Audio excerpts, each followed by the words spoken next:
Welcome to the Joe Cohen Show. Join me as I share my experience with biohacking and invite top health experts to explore the latest technology, supplements, research, and resources for optimizing your body and brain.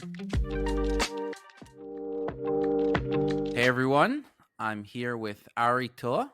He is a San Francisco-based entrepreneur and the co-founder and CEO of Elo Smart Nutrition Service, transforming food from the cause of disease to medicine. Ari is also an active angel investor with a portfolio of 40 startups, including Virta Health, Good Eggs, and Ōura. He's one of the first investors in Ōura. Previously, he was the CEO of Quest Analytics, the market leader in doctor data and network management. Ari had quite a lot of success there. He was also the CEO and co-founder of Better Doctor, a doctor search engine. That company also did well and got acquired by a private equity firm. But what interests me about Ari is that he's been in this field for a while and he's been tracking things for a while. He's been doing a lot of experiments. Just to give you an idea, he measured 10,000 nights of sleep. And, and he's been, so that means, that's, as far as I can calculate, that's 27 years of sleep data. That's more than anybody I know. And, based on his measurements, he's been able to figure out some interesting things. So he's been in this field for a while, smart guy. He's got a lot to say. And then he also has this company, of course, Elo, and he tests biomarkers, right? And they look at, he also provides a package based on your biomarkers to optimize your biomarkers. And at Self Decode, we're all about optimizing biomarkers and precision medicine and health. So thank you for coming on, Ari. Thank you, Tom. Great to be here. All right. So let's get started with biomarkers. What kind of biomarkers do you test? What do you think is important to test? What are some of the most important ones? And we could just go through all of them maybe if we can. Yeah, I think biomarkers, let's kind of ground it first. You have biomarkers from your body. Think about the classic ones like blood, saliva, urine, poop. And then you have more nuanced new biomarkers that are digital. Think about the HRV, heart rate, your glucose, and so forth. So let's talk about the first area first. I think, for me, over the years, I've been very obsessed about a few things that you want to get right. And the basics that, you have, of course, a lipid panel. We can debate about cholesterol, LDL, HDL, whether they are the best markers that we can track, but they are still good to, look. And we have a lot of data, what they mean. And then, of course, looking at diabetes A1C, looking at vitamins, minerals that we don't look that often in a normal medical setting, but, the basic vitamin D, vitamin B12 are really good to look at. And then I'm really obsessed about inflammation. That's the area that I really care almost the most, because inflammation helps you recover. It helps you stay healthy. It keeps the nasty chronic conditions away. So, CRV, and then of course, also homocysteine are really key biomarkers there. And also I think, for a lot of, people who think about energy, iron is a pretty key biomarker. A lot of people have low iron, they don't know about it. And it's tough to kind of somehow supplement iron because we don't metabolize iron well.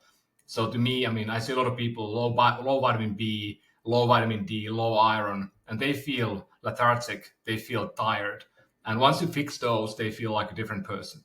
So there's a lot of these kind of small optimizations. But to me, looking at the macro thing, really about, diabetes, insulin resistance, and then of course, the LDL, HDL are pretty key that I want to look every year at least twice. Okay, awesome. And so let's go through some of those markers. I kind of try to look at those markers 4 times a year, and you mentioned at least twice. But let's look at something like, I wrote a whole post on cholesterol. I'm curious what your thoughts are on checking cholesterol and what it means. Well, I think, the simple problem, I think, is that we are genetically different. And total cholesterol, as I think, I bet you wrote in your post, that it's often calculated based on your LDL, HDL, and triglycerides. And there are a few different forms of calculations, but you don't really measure most of times the total cholesterol. yet your doctor will talk about it a lot. So I would definitely look more about LDL, and then when we go inside of LDL discussion, we need to look at the particle sizes. You can have small particles, you can have large particles. The large, of course, are in this case better. And even if your LDL is elevated, like my LDL is 118 today. I was tested last week. My doctor will tell me that, hey, it's high. But then we look at my particle sizes, they're totally fine. So in my opinion, that's just how I am as a person. It's been high for more than a decade. I have data for 15 years on my LDL every year. What was the range there? My range has been between 90 and 125. And sometimes I've been in keto mode for about a year. And of course, when you eat keto diet, it tends to elevate your LDL because you just eat more fats. Absolutely. I mean, this is with bringing it down. My LDL at one point, I think was the highest was 226. Yep. And that's because I was eating you could say a carnivore type diet. Yep. And I mean, my last tested amount was 93. So I've been able to bring it down a fair bit. What do you think of like your level, or what do you see as the optimal range there? Optimal range is likely between 70, 80, around there, I think. I mean, it depends on your diet, but we have team members in the team at Elo who are super healthy women who eat very, very narrow diet, and they can be, lower than 60, but that's pretty rare. But then, of course, you have the HDL that, you want to have then higher. And a lot of people, they find that HDL is around 30 to 40, which is too low. Mine is, I think, 70. So they're almost equal, which is, I think, kind of ideal if you can get them close to each other. And of course, in that equation, you could also look at HDL, and then you can look at your omega-3 composition and omega-6.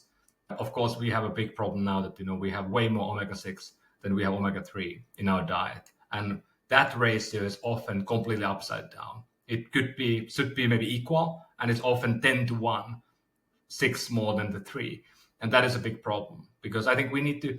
And by eating just like omega-3 supplements, couple pills a day, it will likely not impact very quickly. It will impact, but it takes time. So it will be very difficult for a lot of people to change the omega-3 composition and also change the HDL to look better. But it can be done.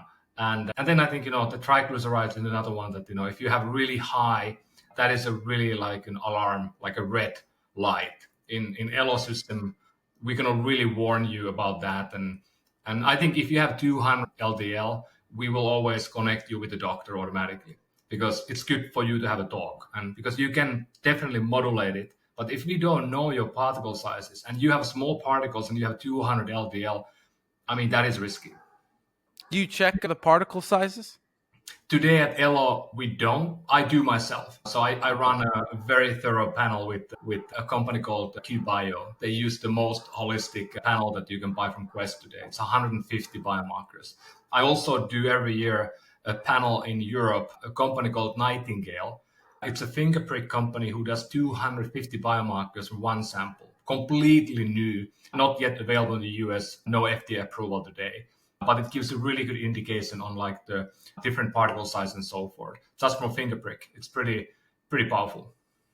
You check ApoB in the panel?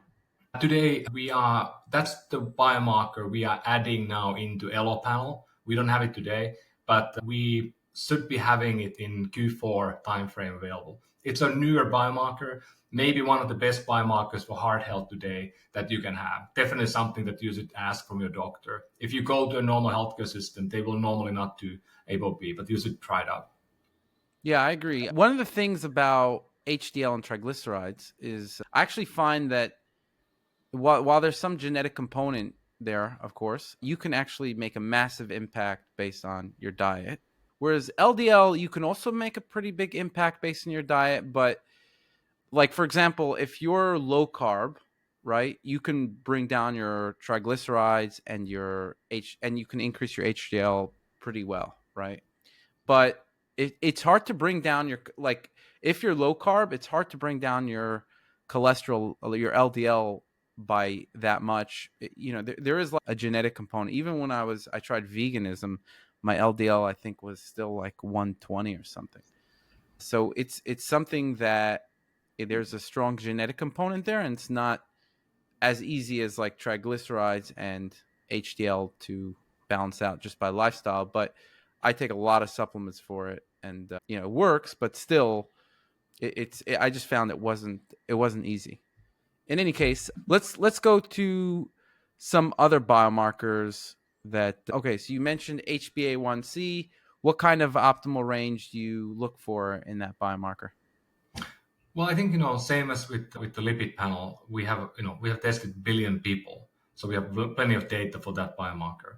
A1C is another one that we have probably billion people tested. So there's a huge amount of data globally, and we do a lot of testing over time. So we have many people who've been tested, like myself, for a decade, multiple times a year. And that's why I think that biomarker, if you look at the robustness, it's probably the most robust from data perspective. I can do my venipuncture, I can do my finger prick, I can do many type of testing, and the results are going to be 99% the same. So it's maybe the best single biomarker from the data integrity perspective. And of course, what it does, it looks at your blood glucose on a 90-day interval back. So it means that, whether you have too high blood sugar on average. And the good about it is that it is very sticky biomarker in a way that you can't modify it in a day. Nothing you can do today will impact tomorrow. It's just fixed in a way. But it can be fixed and modified on a 90-day interval. So if you test every 90 days, you're going to see a change on it. And of course, we now have the agreement that, 6 is kind of the pre-diabetic level. Then when you go to 6.5, 7, you're going to be diabetic. And this is pretty much like a medical diagnostic tool now, where you're going to be medicated pretty much always if you go beyond 6.5 or 7. And I think we upped the number from the pre-diabetic number from 5.8 to 5.9. It depends a bit on state by state, but we are around that area now. My A1C personally is 5.5 to 5.8, and could be a small error in maybe error in the testing that I got 5.8, for example, 5 years ago. I go to Kaiser Permanente, the big health system in California, and they tested me, and I came out at 5.8. I'm still in my medical record, I'm pre-diabetic. And I find that that's really funny, that's the problem today we have in a lot of the blood testing. Blood testing is this ground truth, and there's error tolerance that, sometimes you get 20% higher, 20% lower, and if you get the higher, and then you are basically marked and labeled as a pre-diabetic, it's kind of weird, and I'm definitely not. I mean, my blood glucose, I've been wearing a glucose monitor for 3 years in a row now, and my blood sugar is very, very stable. I talk about between 80 and 90 month in a row. So how could I be pre-diabetic? It doesn't make any sense. So A1C, my tendency as a person is to have a higher number. Same goes to my father, my mother, my sister. My wife, 4.4. We eat the same diet. So it's really depending who you are. And there's so much literature now about this. And as you well know, and I think many listeners know, most people today, some people even say 90% of Americans have metabolic syndrome. They have insulin resistance. They are pre-diabetic. So the world going forward 20, 30 years, it looks really grim. We have half the people who are going to be pre-diabetic or diabetic if we don't do something. So that is, in my opinion, one of the biggest issues that we have today in our society, if you think about health. Interesting. So you mentioned that your blood glucose hovers between 80 and 90 usually? Yep. And what about after a meal? Well, I eat low carb. So I just ate, and we can check it out. I'll say there, it looks to be around 90. And I ate a salad I normally eat for lunch, and then of course dinner. But you have so many hacks that you learn, and you can follow companies like Levels Health and Super Sapiens and others who talk about a lot of the hacks you can do. And it's pretty simple. You can basically go for a walk after your meal, and you're going to immediately damp the glucose response. You can have a small cup of olive oil. You can do vinegar of different types, and those all do work. If you follow your grandpa who has a heavy meal and goes on a bed or lies down in a couch, completely wrong thing to do. Don't do that. Go for a walk or be active a little bit, and you're going to damp the response. And once you learn and internalize those things, you're never going to have a big spike, except of course when you exercise. Like when I do a 5-hour bike ride tomorrow, my average glucose level on a bike ride, if I go fast, full on, 250 watts, it will be somewhere between 135 and 160. That's my ideal performance space. And then when I dip lower, I see my real-time reading on my glucose when I ride on my computer on a bike. If I dip, then I need to fuel immediately. Otherwise, I get into this sort of state that I start to bonk.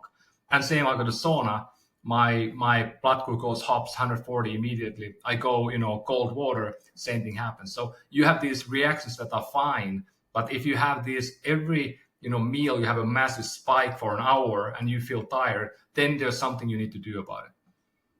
So what do you think the ideal range is for hemoglobin A1C? I think the ideal is, again, as long as you're under the 5.8 or so, you'll be fine. Genetically, some people have a higher than others. I don't think the science knows why. We are just built different. Okay, so you personally, you just try to keep it under 5.8. You don't think it makes a difference if it's 5 or 5.5 or 4.5? I mean, frankly, I would even say that I don't even know, for me personally, how to go. I don't think there's anything I could do to get it under 5.4. I mean, I've done a lot of testing over the years on this topic. And have you taken berberine? I have taken berberine, yeah, but I haven't taken. I mean, if I would go metformin and a few other drugs, I might be able to lower it, but I don't think I need it right now. I'm an athlete, so I try to avoid doing things that are kind of resistant to my performance. If I have metformin, I can't perform. I compete in rock climbing, so if I do that, I'm gonna lose maybe 5% of my power. I found that taking berberine, 500 milligrams, brought mine down 0.2 points. So from 0.3 to 5.1, 5.3 to 5.1, and it's been consistent there. I think most of that, I can't say it was a perfect test, but the berberine didn't do anything for your HbA1c at all? I have berberine in my pack right now. It's 250 milligrams. Maybe that's too little.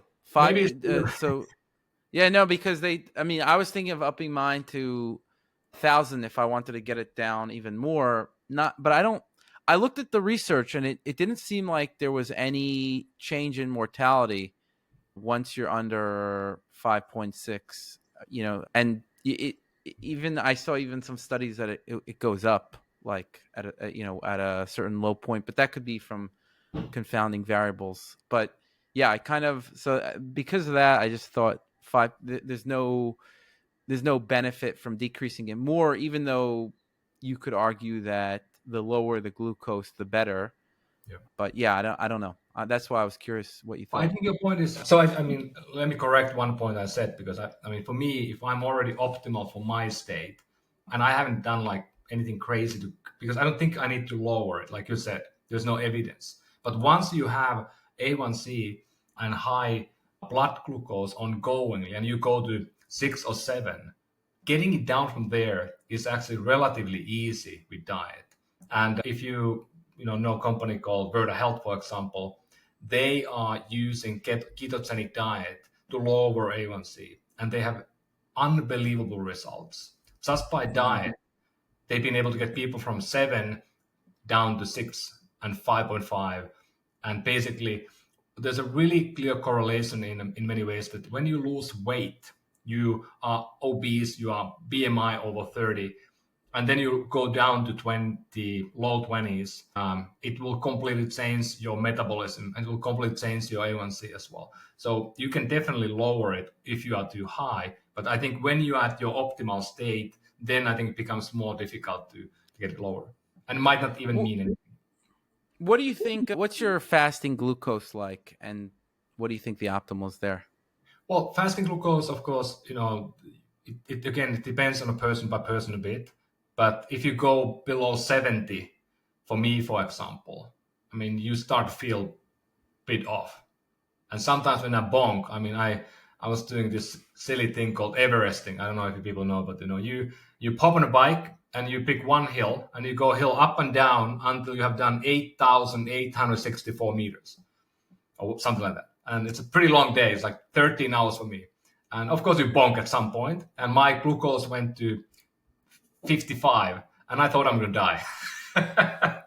It felt pretty bad. So I had used all my carbs, everything, and the body was in state of shock, basically. I was thinking that I might die.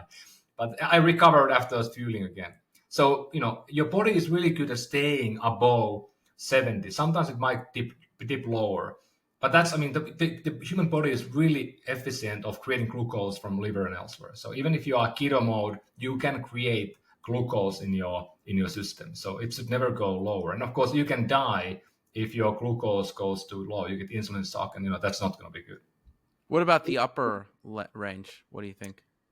For me, like I said, if I do something really hard, if I surf big waves and you have a huge stress, you're scared of dying, like drowning, and then you go the cold water, heart rate goes up to 180 on a big set, you try to escape it, whatever happens all the time. So then it can go up really high just because the stress, up to 200 for me. And then of course if I eat, I tracked 1,000 meals in the last few years. And if I have rice, I have Indian curry with white rice, my glucose goes up to 180 every time. Wow. I have rice super rarely, but it just suits up for 40 minutes. And then you crash down to 60, and I feel like I want to go sleep. Oh my gosh. That's so interesting. I feel like everybody who does low carb, like a healthy low carb diet, you can see a lot of measures change. You generally see HSCRP going down, the triglycerides go down, HDL goes up. You could see fasting insulin going down. By the way, is that something that you check for, fasting insulin? I see my insulin. Well, I do check my insulin because I think the insulin resistance is such a key indicator, early indicator of your body's behavior and your metabolic fitness. I think it should be tested more often. It's a bit more expensive test. You can't do it from a finger prick today. You have to do venipuncture. So I only do it once a year. And I haven't had any issue personally, but I think it's one of the better indicators we can do. And I would recommend doctors to do it more often. What is your level, for example? I can't remember now out of my head. I don't have the data in front of me, but because I do it only once a year among the 150 other ones. Okay.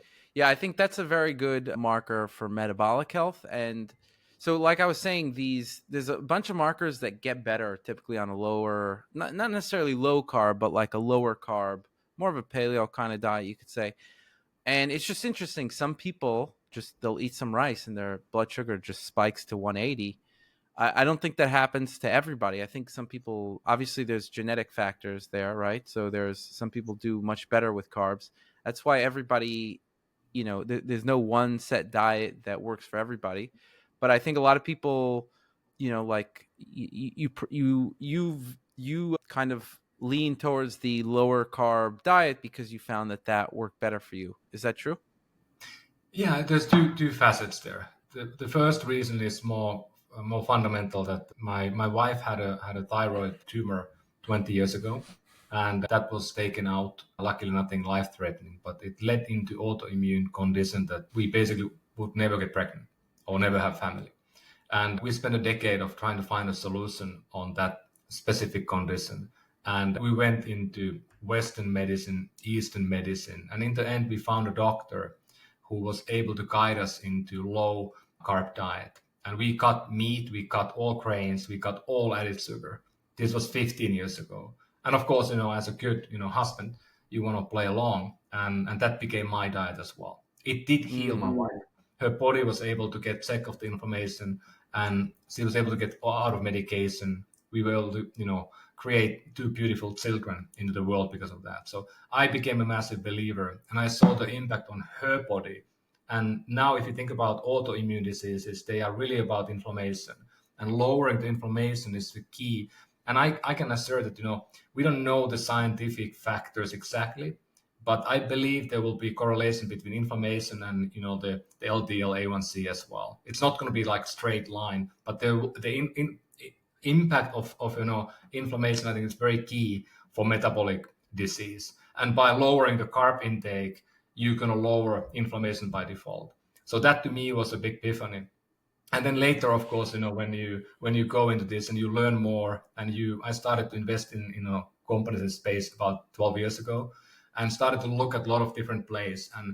And there's so many companies now who use low carb diet as a default. And I think for most people, that will be the best diet that they can eat. But to your point, the genetic factors are very interesting. And I know you guys do, amazing work when you combine genetics and you combine the blood work. I applaud you on that, like we discussed before. And I think that's the only way to do it right.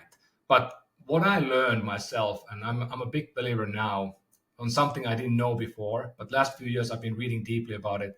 But the ancestral diet is a really interesting construct where, I come from Finland, very unique pool of people who were, there's no 6 degree separation. It's like 2 degree separation. We are this small group of people who were stranded by ice and an ocean in this small part of land. And they invented a new language that has nothing to do with any other language in the world. And they were basically having sex with each other and a small group of people. So very unique pool. And then you had no rice, you had no wheat, you had game, berries, fish. People were basically scavengers still like 200 years ago. And we have never eaten high carb food. We never saw a fruit in our life for 10,000 to 100,000 years almost. So of course I'm going to be oversensitive to stuff that my grandparents never ate.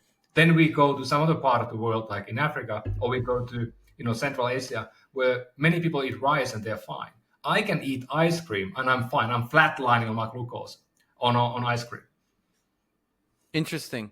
Yeah, I mean, I think the ancestral background is an interesting one. I do think that genetics plays a massive role in what diet works for you or not. There's many different genes that can, that might require different levels of nutrients, that have different predispositions for autoimmunity.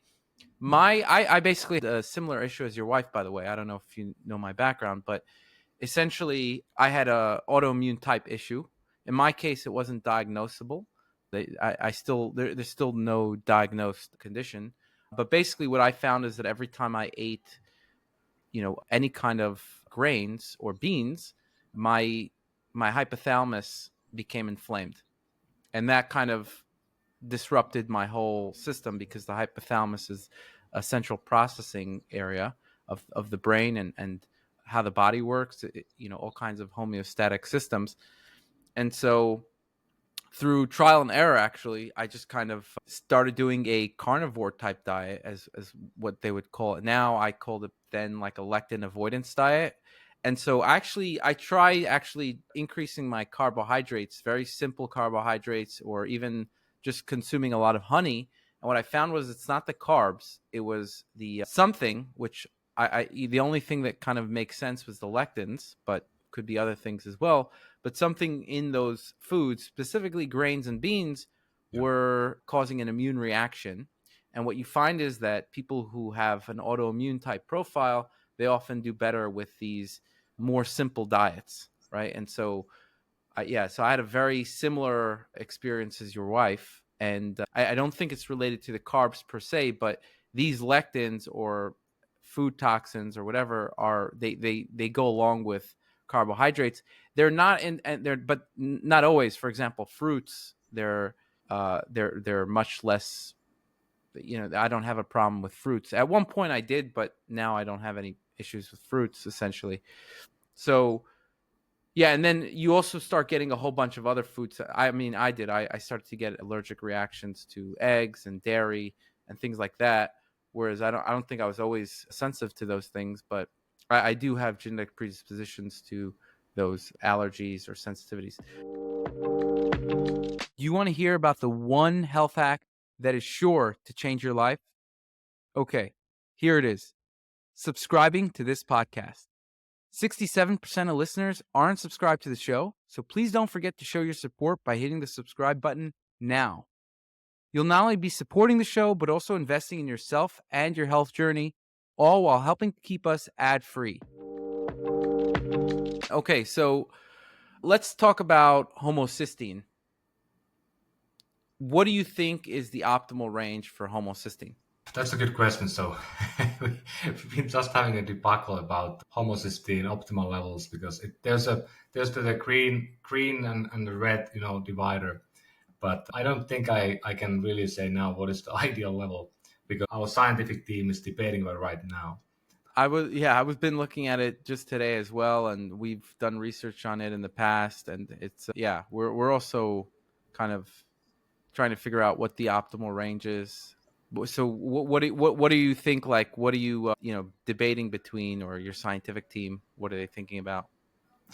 Well, I think this is the thing. I think, many things we can talk about in a way that I'm happy to keep my viewpoint, but this is a new biomarker, and I've been previously on an interview giving numbers that, my science team later was crucifying me on.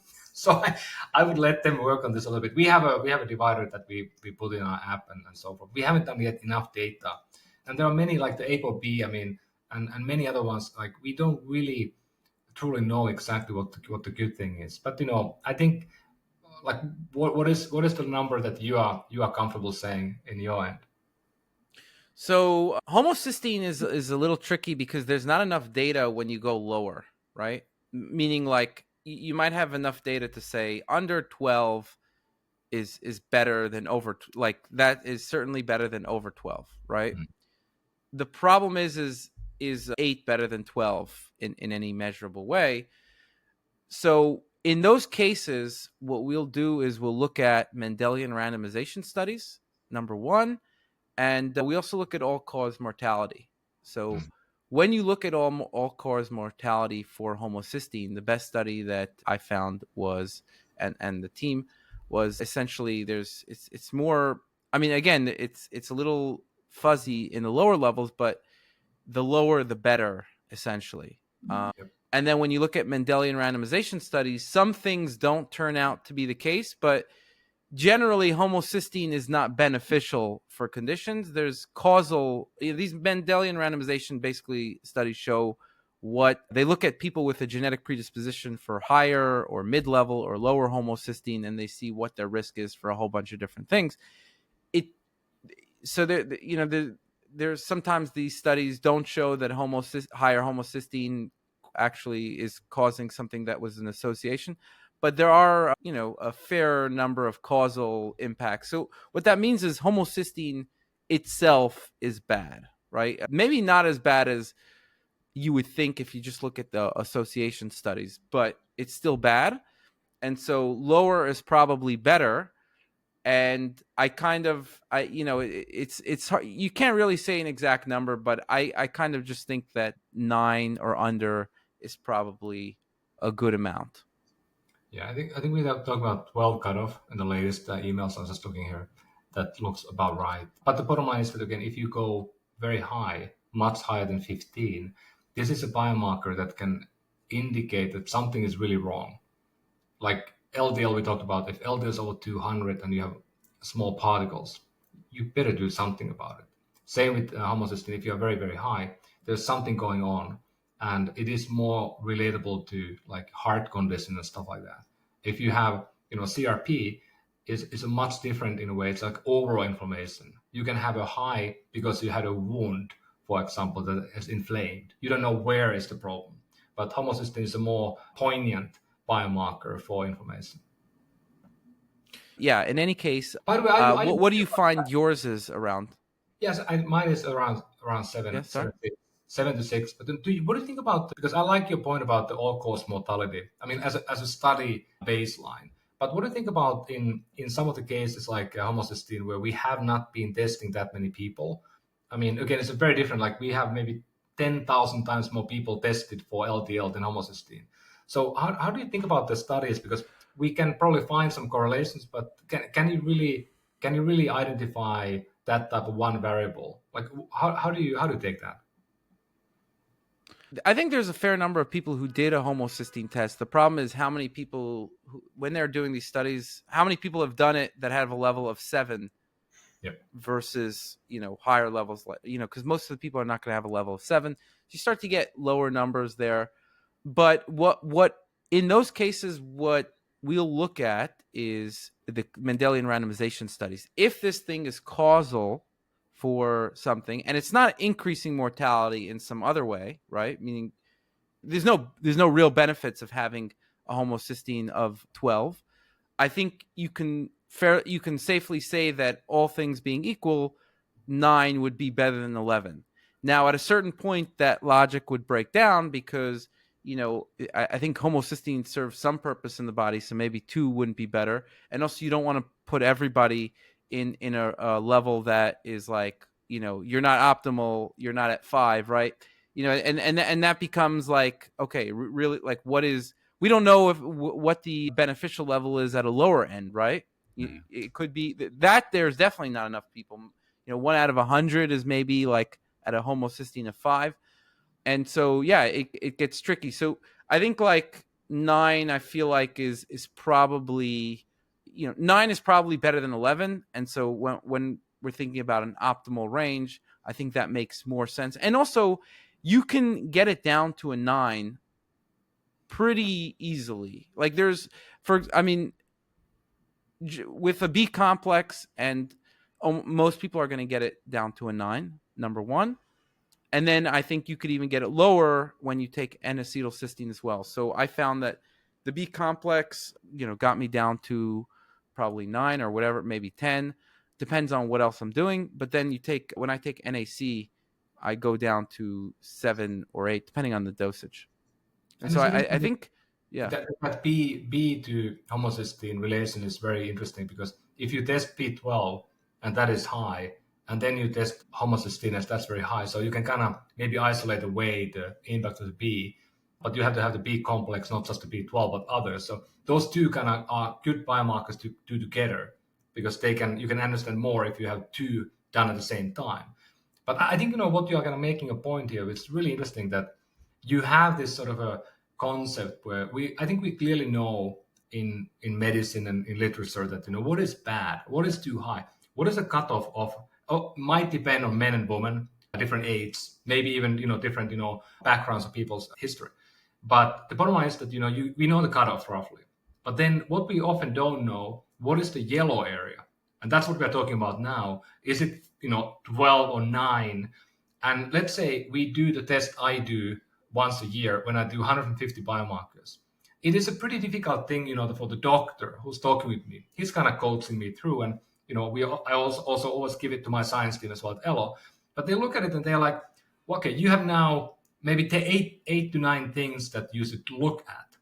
But then I can't work on 8 or 9 different things like a whack-a-mole. Impossible. I need to pick 1 or 2 any given time.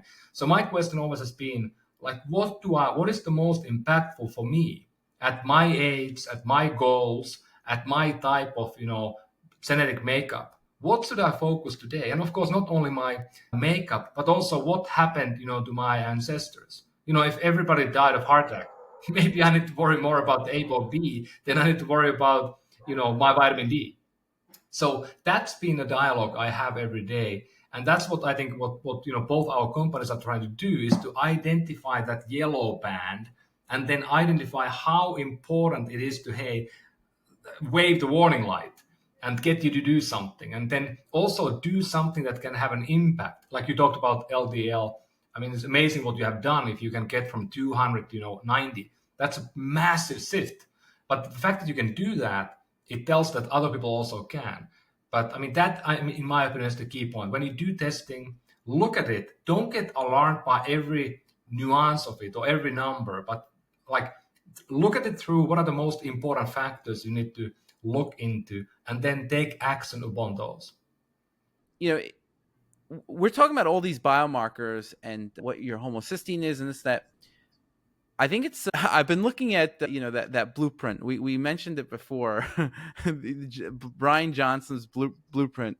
I was just looking at it before, and I was just like, I literally everybody is different. I don't know how. We're talking about low carb diets. The guy's on a vegan or vegetarian diet. I think he's on a vegan diet. And we're talking about how you and your wife do horribly on a vegan diet, how I do horribly. And you look at all of his supplements, I'm like going through it. I'm like, yeah, that only makes sense if you're on a vegan diet, right? He's taking iron. Is it going to make sense if you're eating meat? No. He's taking lysine. Is it going to make sense if you're eating meat? and all of his biomarkers are going to be different as well, right? What you're doing, his LDL cholesterol is low, right? So I'm doing things that are getting my LDL cholesterol down, whereas he doesn't necessarily need to do that. I don't know what his, he's got different biomarkers. The point is that everybody is different. I am very antithetical to this whole blueprint concept, which is, follow my blueprint and you can become like me. I think our companies are basically, no, absolutely not. There's no one blueprint. What do you think of that? We are here to find your fingerprint that will be unique to you. And I think, like I talk about the ancestral diet, I don't think we are that unique, but we are different and we can be wildly different. And I've been a vegetarian for, I was maybe 10 years, and today we eat the meat, maybe once or twice a week, because my kids, I don't want to tell them not to eat meat because it's not their decision. They're 8 and 4. I mean, let them do what they do. My wife had when we were pregnant, she had a big issue with carnitine. We were eating more vegan diet, and you can't get carnitine really. So she's been supplementing for a long time. And it's a really important supplement, by the way, for anyone who wants to get pregnant, or even for men who want to produce good quality semen. We don't often get it enough if we don't eat meat. And meat, of course, gives you many other things that are quite important. But I don't think you need to eat meat per se. And I mean, ethically, I'm not a big fan of, meat products in the US. I don't really eat red meat ever.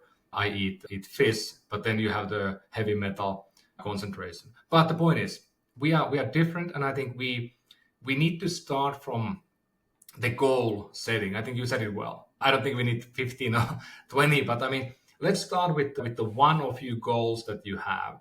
And it's been very eye-opening for me to see thousands of people talk with dietitians. And of course, I'm not there listening, but I get the concept and I get feedback every day. So what are people doing? They are starting by the goal setting, and then they're going to go down the rabbit hole. And many times in the first conversation, it takes about half an hour, 45 minutes, the goal will be changed. We go from the goal being like athletic performance or longevity to something very basic. Because often people you can't think about longevity if you are completely, in the wrong path now. You have to go back and fix some basics. And like for me, think about it. My goal is very specifically after, 50 conversations with my coaches, sport performance. And I know 100% that every day I have this goal and I focus on these things, I will not increase my longevity. If you really want to live a long time, I don't think you can be trying to perform at the highest level physically. Those are two sides of a same coin, but you can't do both at the same time. And when I want to go longevity, maybe when I'm 50 in 5 years, I need to change the way how I behave. I can't do, these crazy endurance activities I do. And I need to fuel crap in my body that will take me closer to being diabetic. It will definitely increase my A1C. If I would stop now endurance activities and, really performance things, I would probably lower these biomarkers. But at the same time, I know for a fact that, you can take Peter Attia and he's talk about, you take your goal lifespan, 9,500, and then you walk back. I'm fine on the muscle mass. I can do 40 pull-ups. I mean, that's very rare. So that's a lot. I'm pretty okay on that department. But, that's more than me. It's more than... How many push-ups can you do? I can probably do 125. Oh, wow. That's better. I can only do 100.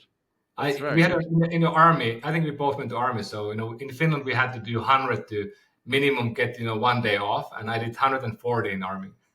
Oh my gosh. I did not go to the army, but wow, that's a lot of 140 push-ups. That's crazy. What's your VO2 max? I mean, it sucks. I mean, my VO2 max is nothing to really brag about. I've never been an endurance athlete. I've been always, I played ice hockey in my youth, and then I've been I've been rock climbing for 20 years. And I during COVID, I started again to do more endurance activities. I increased my VO max a lot, but it's still like a baby level, because I don't have a machine like people do who are really endurance athletes. Well, that's so interesting, because on the one hand, I would have thought it's really high because you could do 120 push-ups continuous. Yeah. One shot without stopping. Well, we can. Let's take 5 minutes and we can do 100 together. Oh wow! 1 second, I might take you up on that, but 1 second, maybe we'll leave it to the end. We'll stay tuned till the end to see who can do more push-ups. Well, it sounds like you can, You but need practice though, because if you haven't done push-up, you need to practice it a bit because it's a technical thing. Like everything is technical. And if you do like a cold 100, it's very difficult. But if you do it all the time, not that hard. But more like VO max. I mean, I don't think that's a VO max activity so much. It's more like certain muscle groups. But if you do up like run uphill, that is VO max, and that's something that I'm not very good at. interesting. Okay, I didn't realize that they were so different. You kind of have all of these markers of longevity. One is like grip strength, VO2 max.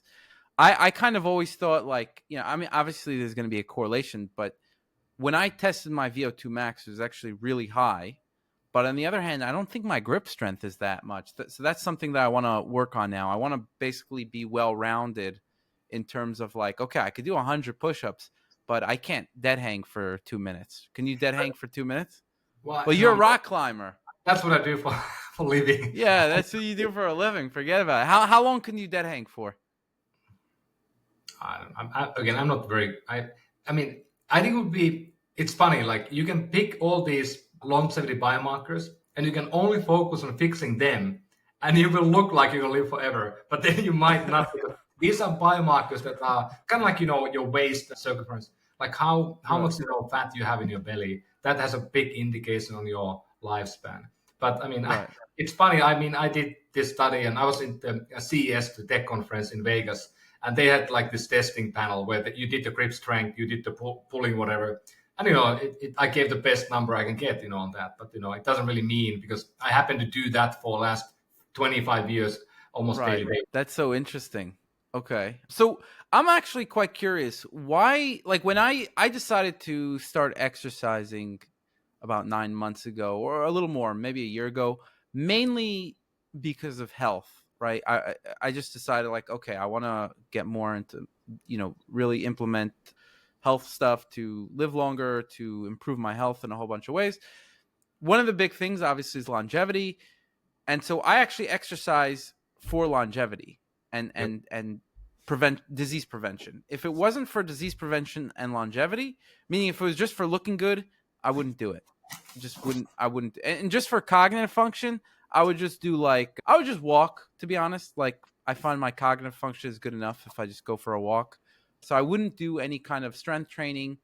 I'm starting to get much more into exercise and exercise for longevity. How can I exercise in a way that's going to maximize my longevity? And so I kind of think like you have to do strength training in order to maximize grip strength and, just strength in general, which is a marker, bone density. Then you got to do some aerobic. I don't do much of that, but I'm doing more now. I want to do more.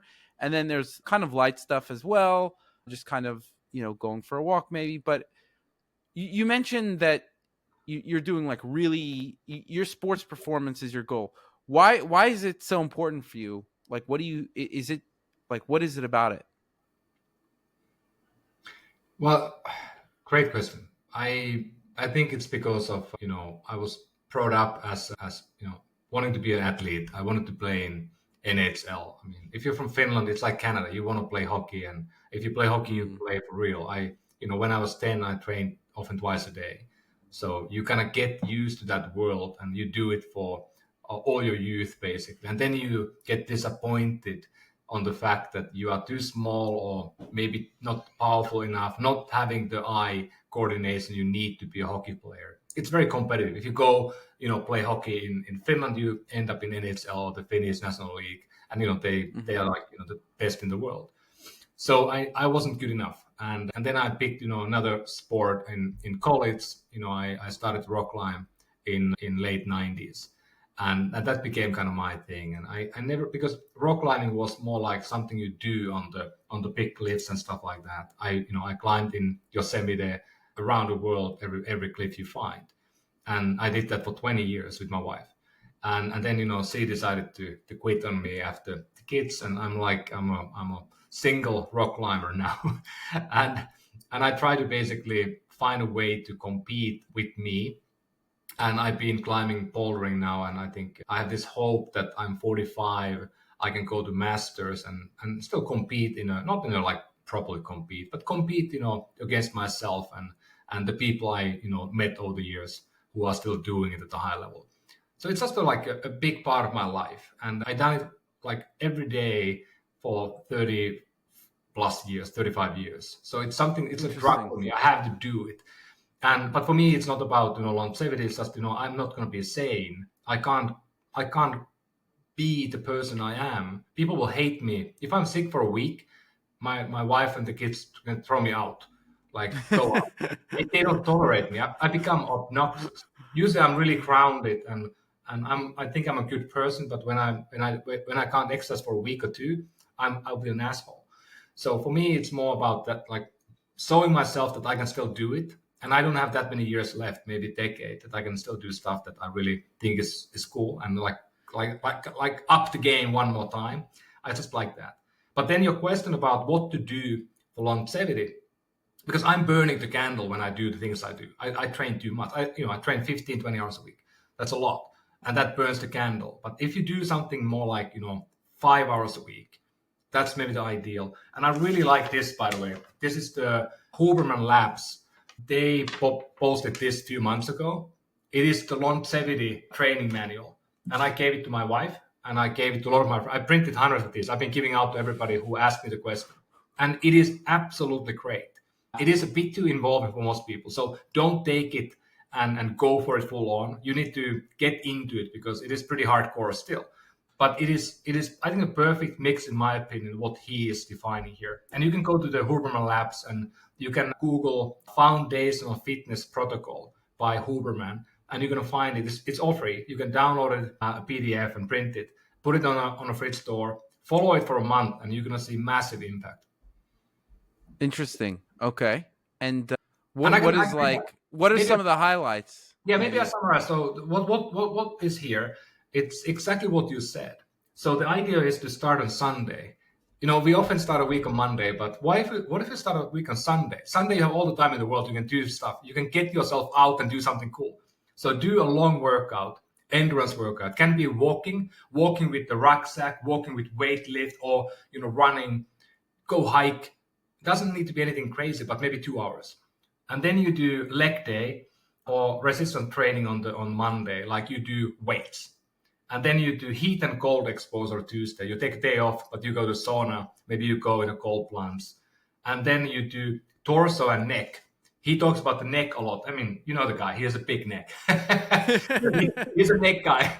But neck has a big impact on your posture, how you behave, how you are. So neck is important.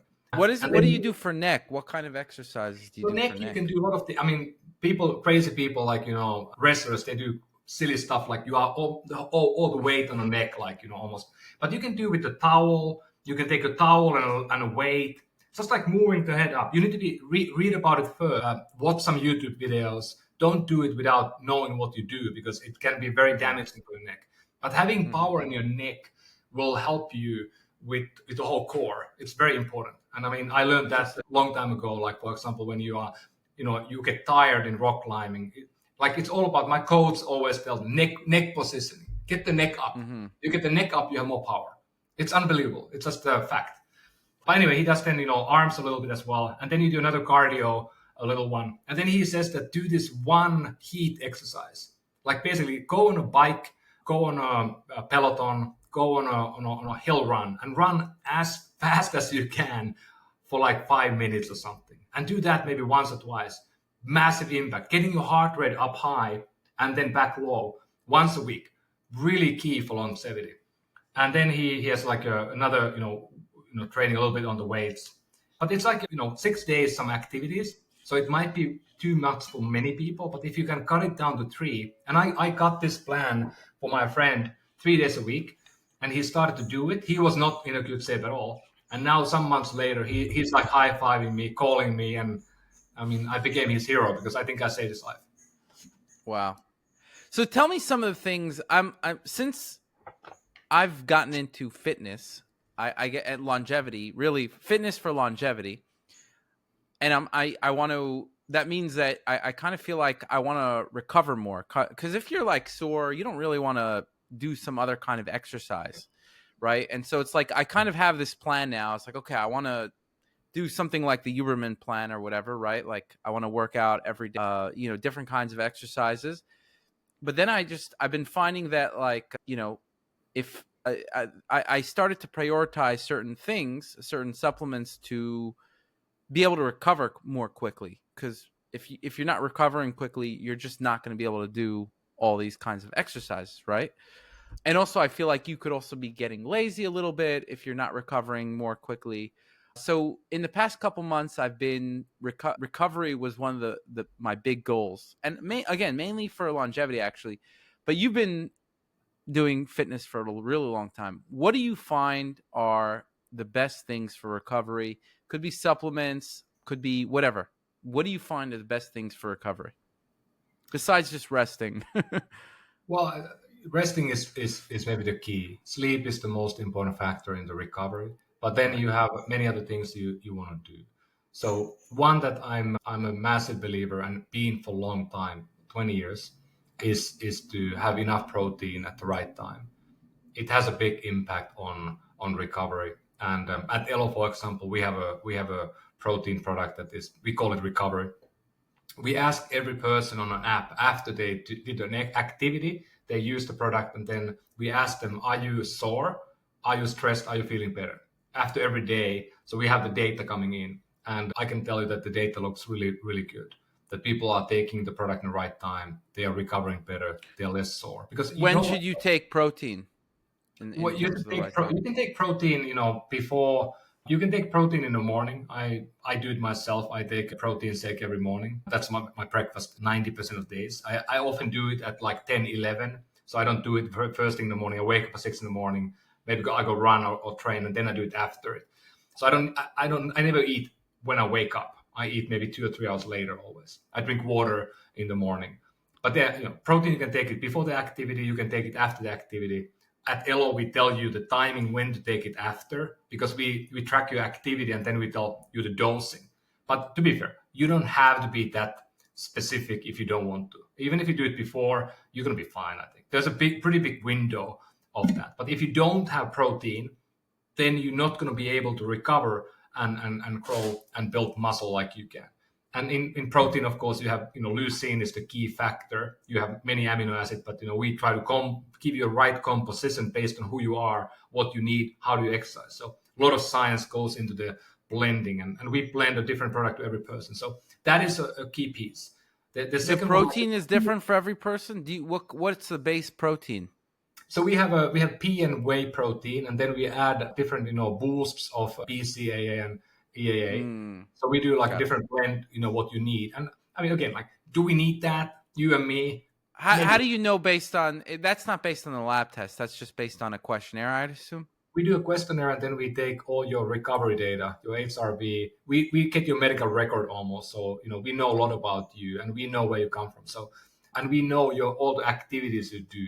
So we kind of look at you like I'm a unique in a way. I do a lot of heat strength training exercise, and I do also a lot of long, like 2 hours of exercise. So for me, it's like kind of hard to let the AI to design the right product, because I'm like two people.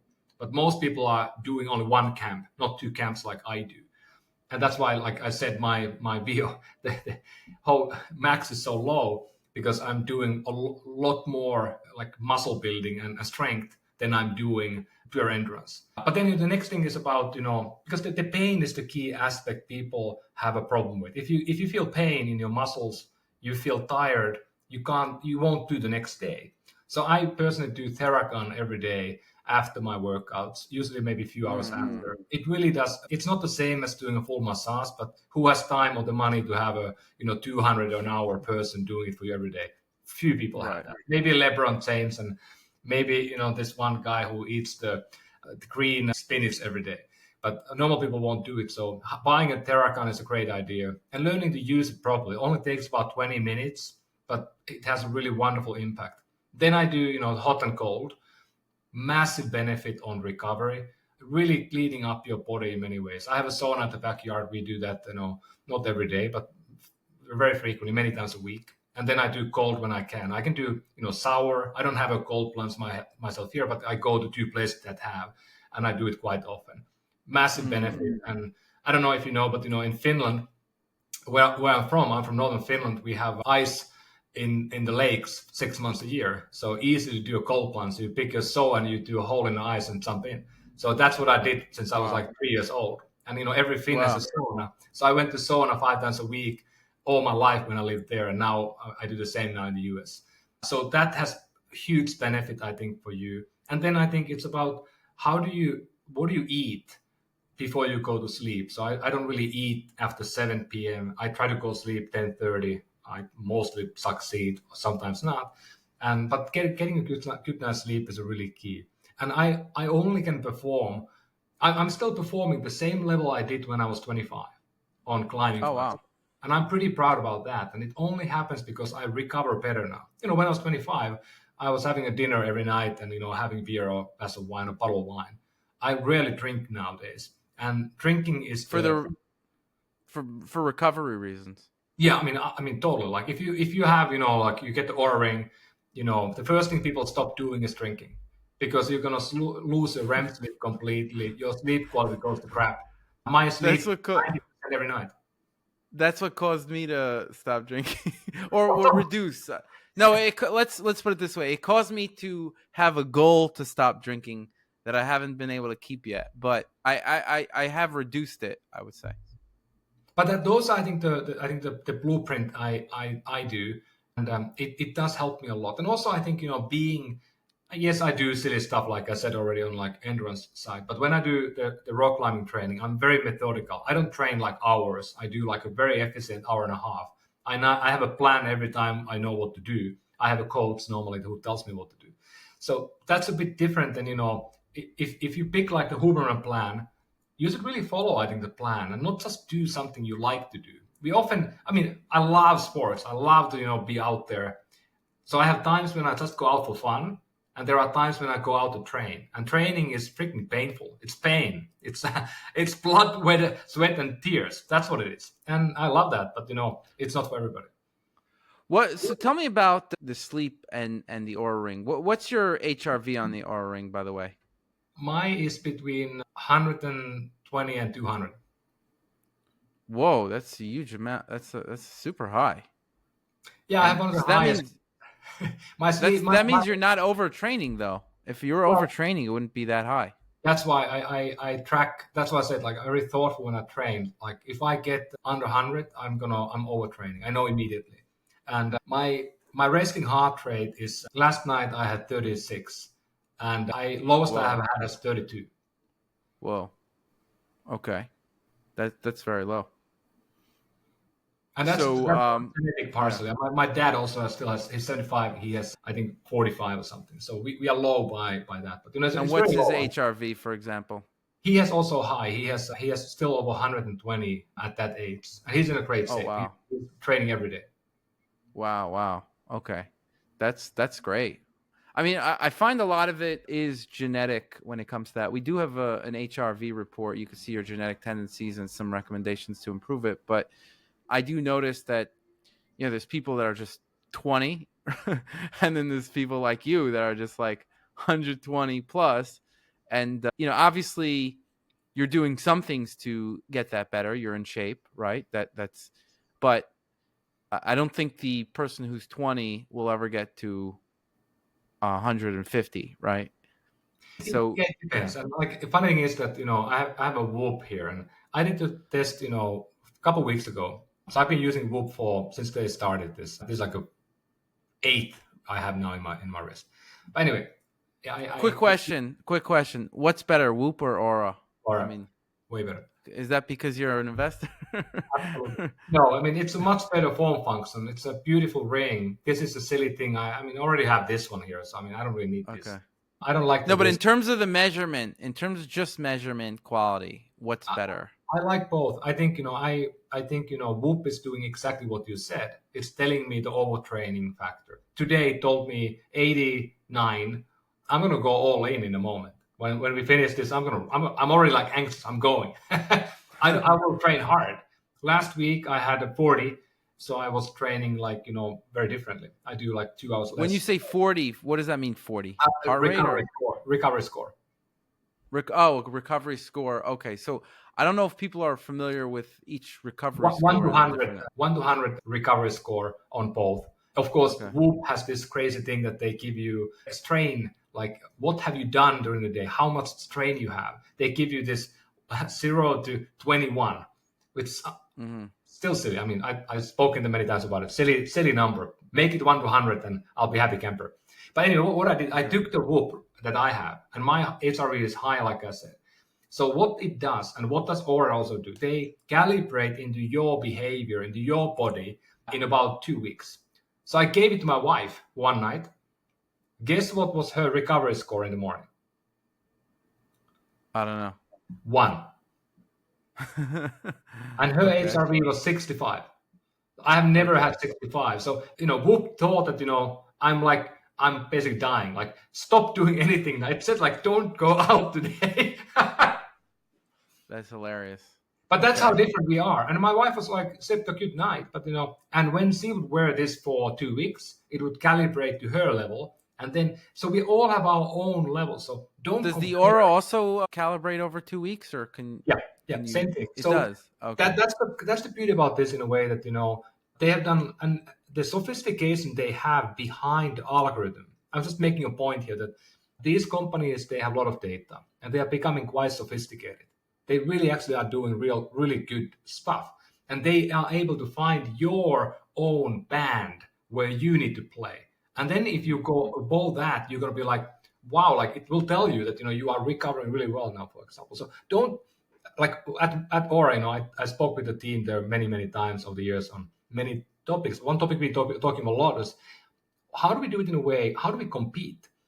Like Ōura has no competitive aspect at all. And I think it's very unhealthy if you are starting to compete on sleep score or you compete on HRV we don't really understand what they are and why we are so different. But it's silly for me and my wife to compete on a number that I happen to be 3 times higher. Not very productive. Interesting. Okay. So let's talk a little bit about your sleep results on the different metrics. You mentioned you had 10,000 nights of sleep tracked, right? I have 10,000 nights tracked. I track on multiple devices every night.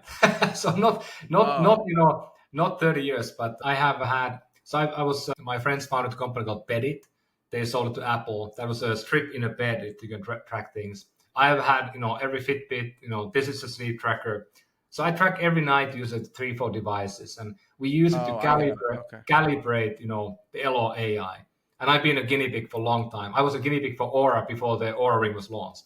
So there was a big bulky ring you had in the finger back in the days. I was a beta tester of all these devices. So that's why I've been a good tester, because also I have this uniquely high HRV and I have a uniquely low heart rate. I think the Ōura guy said that I have had one of the lowest heart rates anyone has ever recorded on Ōura out of a million people. So it's pretty low. And I think the world record is 30. After that, we're going to die. So I'm like 2 beats out of the world record. So it's very low. And it only happens when I'm doing fasting. When I do like a week-long fast, on the day 5 and 6, the body goes into such a deep sleep state at night, and the heart rate goes way lower. You're kind of like hibernating bear when you get there. But you have to have, 3-4 days of fasting before you are on that level. Okay, so tell me about what's your sleep scores in terms of REM sleep, deep sleep? What do you typically get a night? Well, that's again, like if you have the Ōura, and the people who have Ōura, they are now rebuilding the sleep score. And now, for example, for me, the REM sleep and the deep sleep, they turn upside down. I used to have 2 or 3 hours of deep sleep and only an hour of REM sleep. And now in the new algorithm, it's upside down. 1 hour of deep sleep and 2 or 3 hours of REM sleep. So I don't think... Wait, when did they release that algorithm? They are now both available. If you have turned it on, you can see on the sleep seat of the app, the tab, you can see both. Okay. You can see the new one and the old one. It's been out there for about a month and a half now. And they are moving. But do you have to update it, or?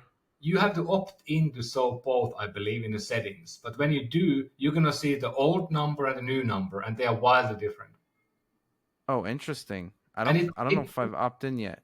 you opt in because you're gonna. It's interesting to follow it because they have done a lot of studies now in a sleep lab, and so my point here is that it's very tricky in a way that we don't really know what is REM sleep. We can put a brainwave hat on, and then we can find it out pretty well.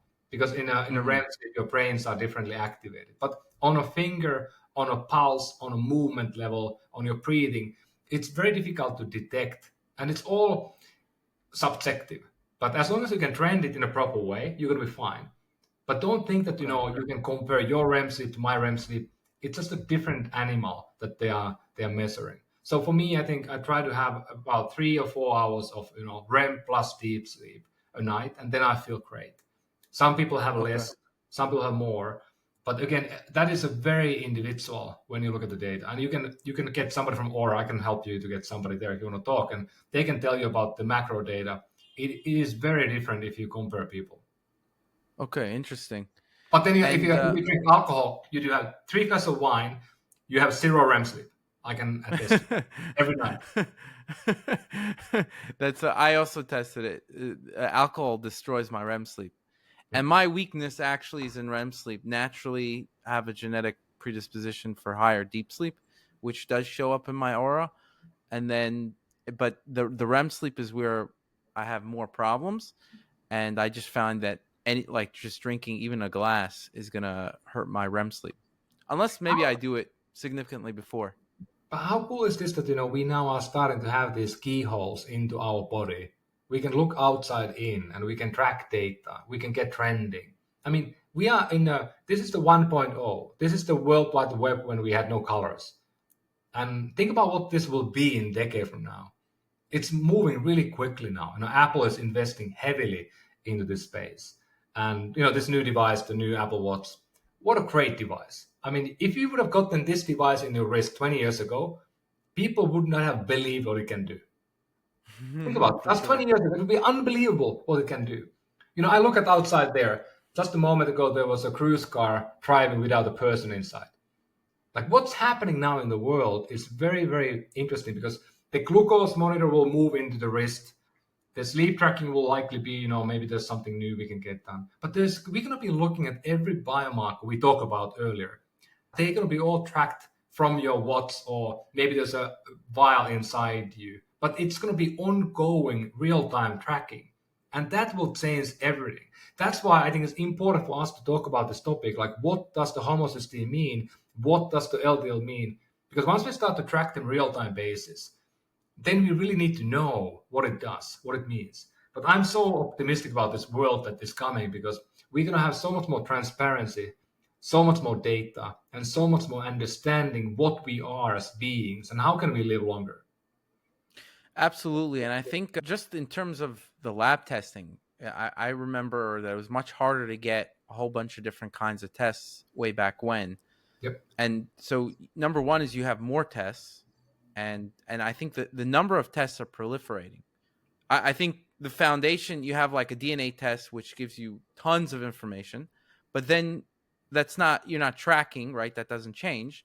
And then but the number of lab tests have been going up like crazy, right? And ApoB, I mean, they didn't really test that 20 years ago, right? I mean, maybe in very very like this whole LDL density, right?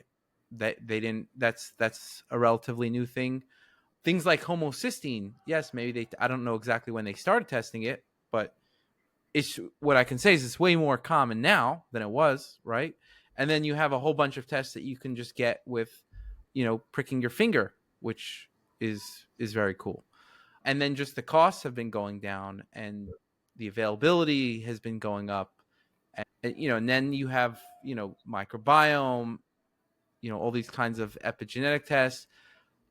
You could argue about which of them are good, or how helpful they can be, but we're getting more and more data over time, and I think starting out with the basic lab tests are going to be the most important, right? Most people don't know what their homocysteine is. Most people don't know what their ApoB is. Most people don't know how dense their LDL lipoproteins are, or their LDL particles. So, Yeah, and we're also getting way more information on all these things and how to actually make a change. So let's say maybe we knew, okay, this new test ApoB came out, right? We only knew that, okay, there was a statin 20 years ago, but now we know a lot of supplements that can decrease ApoB, or that, so we're getting way more information from how to actually optimize all these things. And so when that's really what I'm doing now is I look at my genetics. It helps me strategize about what things I might include based on what my genetic risks are in the future, and also just based on prioritizing recommendations. But then you also get these lab tests that you can track over time and see, okay, am I going in a better direction or in a worse direction here? You can verify what you're doing. And so, like, let's say in a genetic test, you could see your genetic risk for cardiovascular disease, which is something that is kind of missing in a lot of these. You're not going to get like your cardiovascular disease risk from necessarily from an LDL cholesterol test. It'll give you one significant aspect, but it's not going to give you your risk. But you can get your risk. Now you can say, okay, what are all the markers that I can check for and optimize? And so you could look at all those markers, right? And then you can optimize every single one of them, which is essentially what I've done. I've been like, okay, I want to optimize cardiovascular disease risk. And I just looked at every single marker there, and I said, okay, and I uploaded it, and I said, okay, I'm optimizing all of these. And I've actually been able to do that. I've gotten all of my cardiovascular disease risk markers in the optimal range. And so all this stuff I would not have been able to do even 10 years ago, just because the science out there, the availability, the testing, the genetics, everything coming together just wasn't possible. I think it's interesting how you put it, because when I listen to it, it sounds like a lot of work, and it kind of is. And I think what we are doing both in our companies is really critical work of we are trying to not only understand and translate the science today into action, or translate the data that we are getting from this testing and these devices into action, but we're also trying to help create new science. I think we are both likely, publishing new studies going forward, and how I think we both are looking at it in a way that there's a corpus of research today out there. We have done, maybe 10, 15,000 studies on humans related to nutrition, for example, and these, supplements. Of course, medical side, there's way more, because we spend a lot more money on studying. Every drug, today costs between 500 million to a billion or 2 billion even to create and test with people. And it takes a decade to get to market. But food is already out there. Nutrition is already out there. But the science we have today is not very good. And the platforms we are creating are helping now to link activity and action into data and into then another action, and then over time, long term, tracking these things. That is the only way to create new science and understand what actually does work.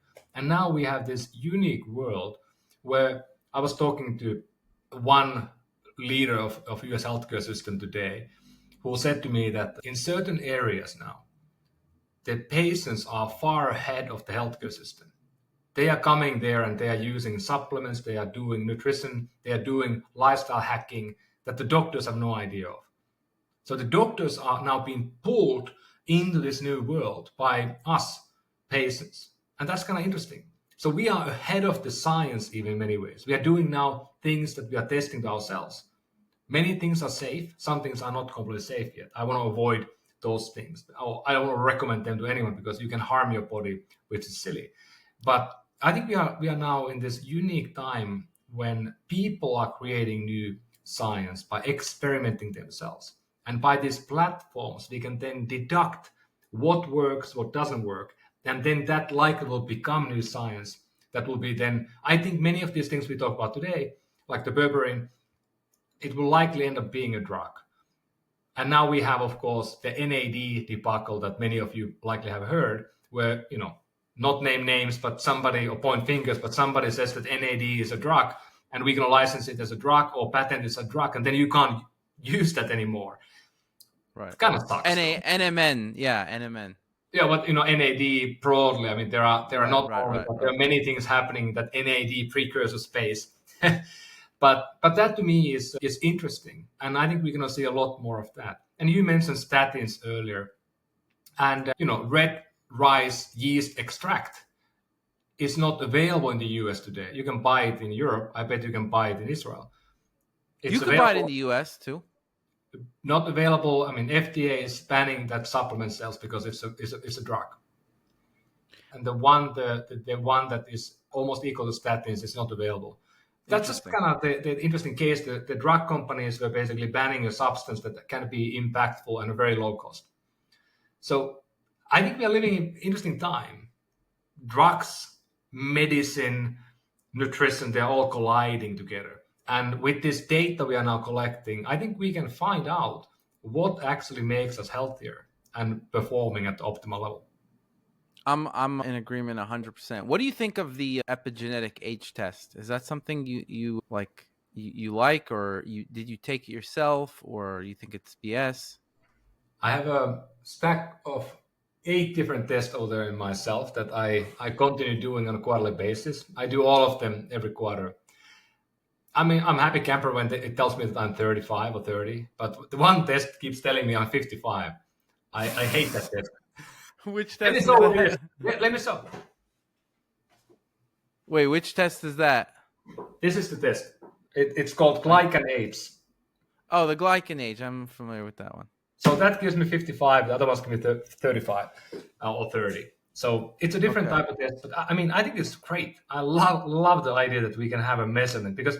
So I did this with my team, and we did some of this testing. We had an offsite. We came to the same room together.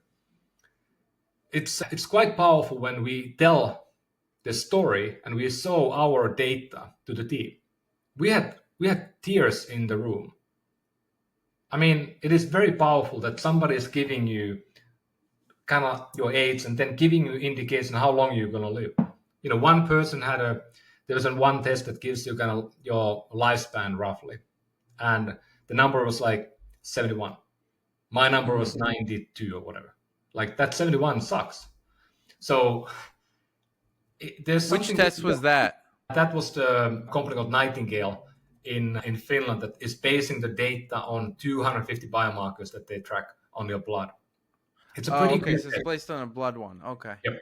But anyway, like the point is that I love the fact we are getting these tests. They are super powerful. They are super interesting. And I think they are going to really change because people love them. I mean, I don't think anyone did the test and didn't feel something. Feeling good or feeling bad or feeling scared or feeling optimistic, whatever. It's very powerful. And the same, I think, for me, I mean, it's like, how do I embrace, and I've been doing this for so long, I was at Nokia almost 20 years ago, and the team I was involved, we invented the step counter, the first phones with the step counter chip. And we saw how massive impact the 10,000 steps had on ourselves. And then later for millions of people, we had it on every phone, and Nokia had a billion people with the phone. So many people saw or tested step counter first time on a Nokia device. Later then, Fitbit and others came. And now we have this 10,000 steps is the thing to do. That was based on a Japanese study that had no really relevance on any level. Kind of funny story. But the point is that we are testing now so many things. You can look at the microbiome. You can look at the epigenetic age. You can look at the DNA. You can look at, all these things, blood. And all of them together, I think, are going to give us a really good view of your health and your risk profile. Because I think what we want to know in the end is like, okay, what is the most likely way for me to die? Maybe it's fall on a rock or fall on a mountain bike or whatever I do, or drown in the ocean when I surf. Those are likely much more likely than me dying in the next 10 to 20 years with heart attack, for example. But for me, I mean, the most impactful thing I've done in the last 5 years easily has been the full body MRI. And it actually does. It's fundamentally different than anything else because I'm looking at immediate risk vector that could kill me, like cancer. Arteries are narrowing too much, and it actually can tell me those things. And I've done it now every year, last 5 years, and I have 5 years of data I can run through on a system and see how it evolves. It's powerful. And what is it? What have you figured out so far from it? I figured out that I don't have anything immediate I need to worry about. I have cyst in my liver. I have my C6 disc is broken. I broke it in pipeline surfing. My ankles are Did you loose. know that before though, the Yeah, MRI, or was okay? in MRI, I almost lost. I lost my feeling of left side of my body for 6 months. So very evident. I studied a long time and took a year and a half to get back on track. Luckily, I was able to recover. But that's why I believe in neck. Neck has to be a key piece, because if I lose my neck muscles, that disc will go down and I will lose the nerves in my hand again. So I need to be careful about it. But the point is that I don't have anything serious, but I've been talking to many people about it, and I know dozens of people who went to do it with Prenuvo or QBio after I told them. One of my friends had recently, 6 months ago, he found a lung cancer, stage 1. It was taken out within a month, and now he's completely healed. Wow. I mean, what a wonderful thing. Think about it. Wow. Yeah, I mean, cancer is one of those things that the earlier you catch it, the better. We can heal almost any cancer today. Maybe not, some brain cancers are difficult, but if we can catch them early enough, we are so good at it. But now when people catch them normally, it's stage 3 or 4, and it's just too broadly. It's not about the one tumor, it's about it's being all over your body, and that's really difficult to take away. And an MRI could catch any cancer pretty much? A full body MRI? It is very, very good. I mean, I can't say it catches any cancer. It doesn't do melanoma. It can't look at the skin properly, but it does anything inside you at the very, very high accuracy and getting better. Is it going to get? What about colon? I feel like they do colonoscopy for a reason, so it's probably not going to catch that. We do colonoscopy because it's a good business and very unpleasant. But you could do the MRI at the same price, and I think you can get the same result roughly. Oh, you think so? Interesting. Well, much less painful, by the way. Well, that's for sure. Okay, so last question I have for you is just, you have all this sleep data. What are the things that you've done to improve your sleep? What like, tell me all the things if you can. Yeah, so whatever you can remember. Yeah, sleep. I think the beginning for me was that, again, if you measure something, you can improve something. So I got Ōura, I got all these different sleep trackers. So if you don't have any type of tracker, I highly recommend having one. Don't be obsessed about it, but just buy one and test it out, and it gives you a baseline. So when I go, for me, I set a go to sleep timing, and I'm so happy that Ōura finally created that, and other people created that. Apple even did it now. I've been doing that for decades. So I have based on when I woke up, what I've done, I have a go sleep time. And that's right time for me, between 10, 11, sometimes even before 10, sometimes very rarely after 11. But I find a timing for me. And a huge impact. If I go 10:30 or 11, massive difference. 10:30 is always way better. And Apple did a study on sleep. They hired the best people in the world 5 years ago or 4 years ago. And the only finding they got was, we have to get people to sleep earlier. That's the only fundamental thing that will always help on sleep quality and recovery. Go sleep earlier. There's no other hack you can do. You need to have a cool environment. My bedroom is 65 degrees, very dark. It's completely pitch dark. Mattress, we've been cycling different mattresses for many years. We found finally a good one after spending a lot of money on mattresses. Good pillow, down blanket, always earplugs. I've been having earplugs almost a decade every night. Oh, earplugs. Interesting. Big impact. Okay. It increased my sleep number and Ōura, I think, by 5%. Wow. Okay. What about white noise? Is that different than white noise? I never got. White noise. It's. I don't use white noise. I think the total silence. I have really good earplugs, so I actually hear my heartbeat, and I use that as a meditative tool when I go to sleep. But it's been a big game changer for me. My wife and my kids don't love me because of it, but I believe in my earplugs. I stay on that side of the equation. Supplementation, I think L-theanine, magnesium L-threonate. Those are all interesting that I've been testing on and off. But magnesium L-threonate in a form of a gel. There's a brand that I can show you. It's just amazing. It actually does work. It makes your body feel numb, like calm, meditative state. So you don't swallow it? You put it as a gel? It's a gel that you swallow, but not I a see. pill, Okay. not a capsule. And you take it just before sleep, like right 10 minutes before. And it works almost instantly like this, 1,000 milligrams. Expensive, but really, really good product. I've done it for many years, and I usually always try to do it. Interesting. No food or drink before 7, like I already said before. No alcohol after, usually 6 p.m. No caffeine after 2 or 3 p.m. I do chamomile tea every night. That's my habit. My wife, we wind down with the kids sleep. Moment for us, moment of zen. I don't think you need that, but it's I find that makes me pee in the middle of the night. I know. Don't have too many. If you have 2 cups, you're gonna pee at 5, and that's not gonna be good for anyone.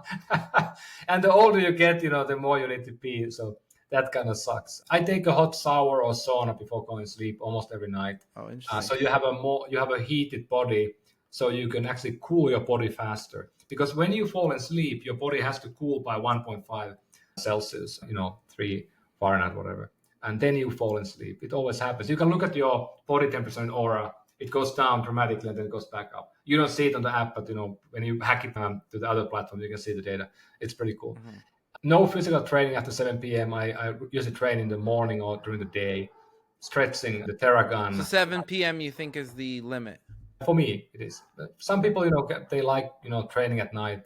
Well, you're but you're also trying to go to sleep at 10:30, so that's 3.5 hours before bed. Don't train. Yep, that's for me the perfect. I almost never do after because I'm going to be too hyped. And keep in mind again, I train really hard when I do. If I go train at night, I usually do like a really pretty hard hour and a half training, and then you are pretty amped up for a while after that. Okay. And I think the basic stuff on mental side. I think you have I have the same glasses you have. I wear them quite often at night. No blue light after 8 p.m. If I can avoid screens, I would avoid it. But I need to freaking build this company, so it sucks. I can't really avoid screens. I too often I see a screen like hour before I go to sleep, and that will decrease my sleep quality. But not dramatic. But you use the glasses or no? Not always, sometimes. But I think I don't know. Maybe I've been watching computer screen for the last 30 years every day, so maybe I'm used to it or whatever. I don't know, but it doesn't impact me a lot. What about, do you use any software or do you have the settings to change it to 100%? Yeah. So the Apple has the new setting that you can set it up to the low light. Of course, it goes to black mode. Really good idea. I think it has helped people a lot. It helped me. I was in the black mode already. I had this hack that I had a black mode for 10 years already. So I used to do that 7 p.m., 7:30 p.m. Based on the sun going down, it goes black automatically. So it's pretty cool. Okay, nice. And then mental side, lastly, I think I do yoga nidra exercise before I go to sleep. So simple, breathing exercise. And then I think one of the biggest things I learned, this is already many years ago. I think there are many names, but people often call it deep breathing or physiological sigh. Like you take in air as much as you can through the nose after you have taken deep breath in already, and you do that 4 or 5 times.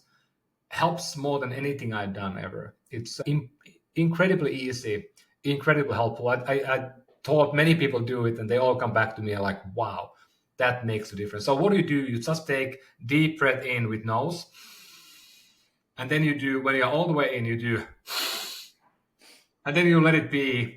And feel it. You are already feeling more relaxed. Do you breathe out? Yep.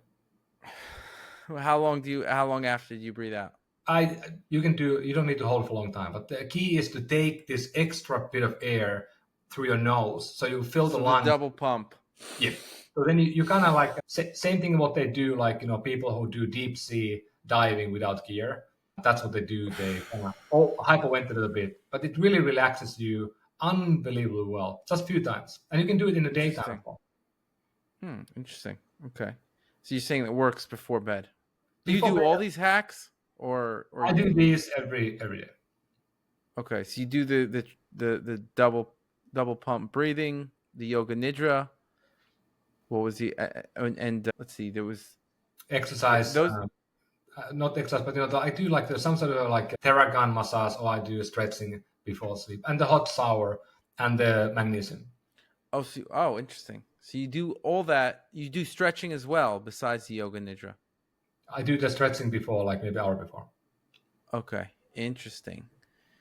So it's stretching is kind of like yoga stretching as well, right? I mean, Yeah. I mean, for me, I mean, I've been trying to meditate for a long time, and my reptile brain can't meditate. I'm I'm the helping now. same way. I'm helping company called Olo, OLO, and they are building the opposite of meditation, which is free mind wandering. They built this amazing soundscape, and they give you guided these meditative journeys that you go in. You don't need to try to go to the empty state, but you can be in a free flowing state. Game changer for many people, because how many people have downloaded and bought the premium for Headspace or Calm?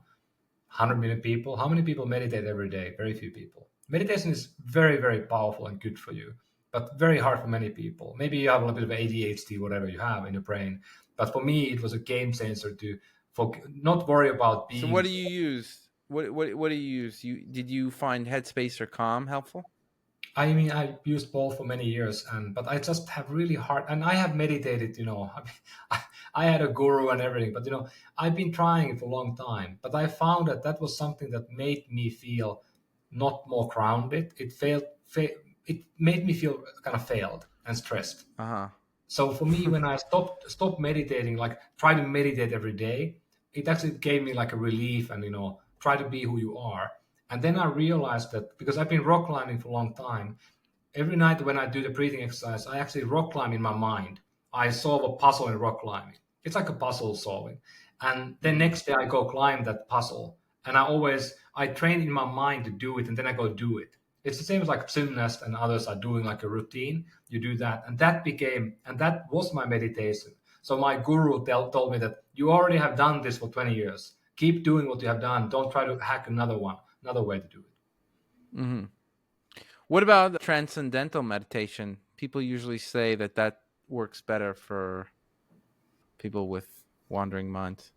Maybe. I mean, I love the breathing, like the holotropic breathing. I done it now Hmm. quite a few times, and I find it unbelievable. I mean, it's like we haven't talked about drugs today, but and let's not go there. But it is as powerful as some of the more powerful drugs. When you do an hour of breathing, you get to a state that is unbelievable. It's Interesting. pretty cool. Interesting. Okay. Oh, we should have spoken about some drugs. Next time. Next time. All right. Sounds good. Yeah. So it's been a pleasure speaking to you. I learned.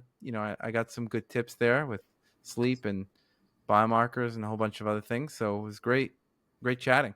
Where can people find you? Yeah, you can find me on. My name is Ari Tulla. I'm the only one with my name. So if you Google me, it's the first 50 pages my name. Pretty easy. I'm usually on like LinkedIn, maybe a bit of Twitter. And then my company, Elo Health, you can find at elo.health, not .com. Somebody took that. It's too expensive. And then you can find us on Instagram, elo.health, and all the social mediums. And if you're interested in precision or smart supplements, or protein, you can find it at elo.health. And I would love to get your feedback. Cool. So yeah, it was great having you, and we'll be in touch. Big thanks. 67% of listeners aren't subscribed to the show, so please don't forget to show your support by hitting the subscribe button now. You'll not only be supporting the show, but also investing in yourself and your health journey, all while helping to keep us ad free.